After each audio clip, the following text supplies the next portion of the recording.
ولقد خلقنا الإنسان ونعلم ما توسوس به نفسه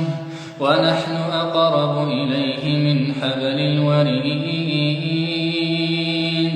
إذ يتلقى المتلقيان عن اليمين وعن الشمال قعيد ما يلفظ من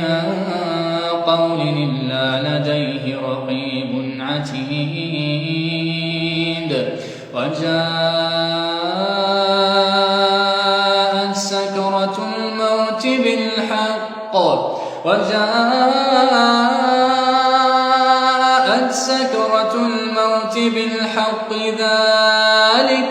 ذلك ما كنت منه تحيد